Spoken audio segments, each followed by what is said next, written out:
राजस्थान के दो पूर्व मंत्रियों विधायकों ने ज्वाइन की बीजेपी। मुख्यमंत्री ने अशोक गहलोत को चुनौती दी, कहा उनके किए वादे निकलवा रहा हूं। लोकसभा चुनावों से पहले राजस्थान कांग्रेस के कई दिग्गज नेताओं ने भाजपा ज्वाइन कर ली है। प्रदेश भाजपा कार्यालय में हुए कार्यक्रम में मुख्यमंत्री भजनलाल शर्मा और प्रदेशाध्यक्ष सीपी जोशी की मौजूदगी में दो पूर्व मंत्रियों सहित आधा दर्जन से अधिक नेता बीजेपी में शामिल हुए। इनमें गहलोत के करीबी और पूर्व कृषि मंत्री लालचंद कटारिया, पूर्व गृह राज्य मंत्री राजेंद्र यादव भी शामिल हैं। वहीं नागौर के कद्दावर जाट नेता और पूर्व विधायक रिछपाल मिर्धा, विजयपाल मिर्धा भी शामिल हैं। पायलट के करीबी माने जाने वाले पूर्व सांसद खिलाड़ी लाल बैरवा भी इस लिस्ट में हैं। पार्टी में आज 25 लोग शामिल हुए हैं, इनमें रिटायर्ड ब्यूरोक्रेट्स भी हैं। कार्यक्रम में मुख्यमंत्री भजनलाल शर्मा ने कहा कि उनकी सरकार हर 6 महीने में जवाब देगी। उन्होंने अशोक गहलोत को चुनौती देते हुए कहा कि वे बताएं उन्होंने कितने वादे पूरे किए। प्रदेश की सरकार हर 6 महीने में हिसाब देगी। सीएम भजनलाल शर्मा ने कहा कि जिन्होंने आज पार्टी ज्वाइन की है, मैं उन सभी का स्वागत करता हूं।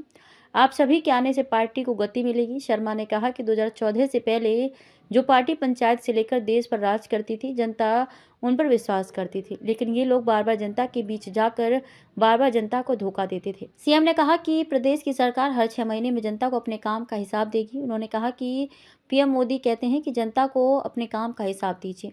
इसी क्रम में हम हर 6 माह में जनता को अपने काम का हिसाब देंगे। सीएम ने कहा कि गहलोत सरकार के विधानसभा में किए वादों को भी निकलवा रहा हूं।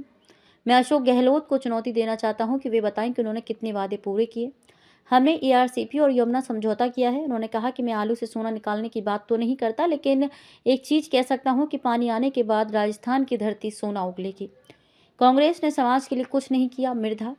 रिछपाल मिर्धा ने कहा कि कांग्रेस में पिछले दिनों से ढक्कन लग गया है। कांग्रेस ने समाज को आज तक कुछ नहीं दिया। बीजेपी के प्रधानमंत्री अटल बिहारी वाजपेयी 1999 में हमें आरक्षण दिया, हमें उनका आभार व्यक्त करना चाहिए। वहीं देश के प्रधानमंत्री नरेंद्र मोदी ने किसान और जाट के बेटे को उपराष्ट्रपति के पद पर बिठाया। ये बहुत बड़ा एहसान है हम पर। 3 गवर्नर भी हैं हमारी जात के। कांग्रेस ने हमें आज तक क्या दिया, ये आप ही बता दीजिए। अब कांग्रेस की भट्टी बुझ गई। विधानसभा में भी हमारी बात दिया कुमारी से हुई थी, लेकिन हम तब बीजेपी ज्वाइन नहीं कर पाए। उन्होंने कहा कि अब कांग्रेस में कोई नेता ही नहीं बचा। जनता सेना का भी आज भाजपा में विलय हो गया।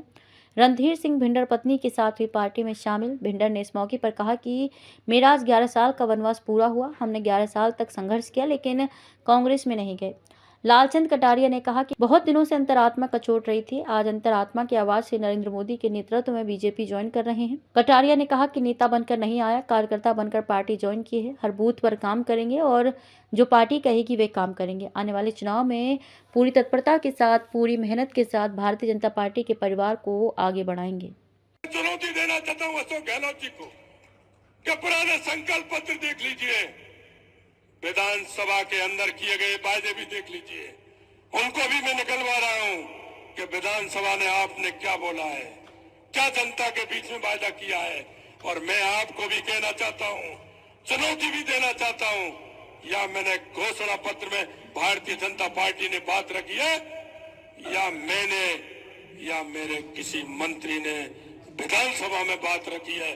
मैं आपको भी कहना चाहता हूं, आप लिख लीजिए, एक एक बात को पूरी करेंगे, एक एक बात को पूरी करेंगे, ये हम आपको विश्वास